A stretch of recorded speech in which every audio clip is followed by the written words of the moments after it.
Hi everyone, this is Ma'am Sharon again saying that in math, constant correct practice makes one perfect. Kaya naman, tuturuan ko kayo kung paano hanapin ang greatest common factor or GCF ng dalawa o higit pang numbers. So ang gagawin natin ay magsisimula tayo sa continuous division. Okay? Maraming method kung paano kunin ang GCF. Pero ang ituturo ko sa inyo yung mga methods na mabilisan. Okay? Kasi meron tayong listing method which merong danger doon kasi pag hindi mo nailagay yung kahit isang factor lang ng isang number, ay pwedeng magkamali ka na sa paghanap ng greatest common factor ng dalawang numbers. Okay? So ituturo ko sa inyo ang continuous division.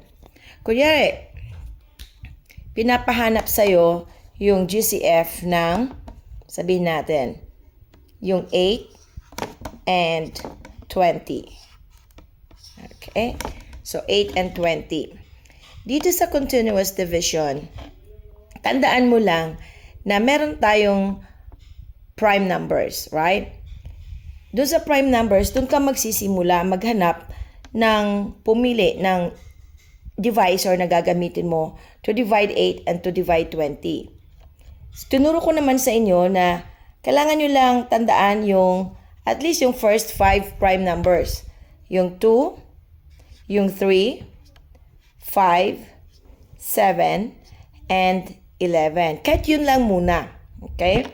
Ngayon, kapag nakita mo na ang numbers ay even, so dito ka magsisimula sa 2.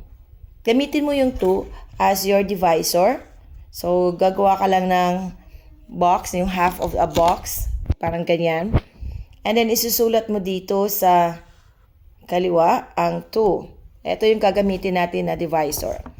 Tapos, i-divide natin yung 8 sa 2 at yung 20 sa 2. 8 divided by 2 will give us a quotient of 4.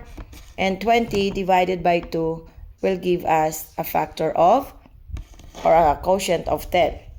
Ngayon, kung titingnan ninyo, ang number 4 tsaka yung 10 ay parehong even numbers pa rin sila. So, pwede pa rin tayong gumamit ng 2 as our divisor. So, gagawa ko ulit ng box.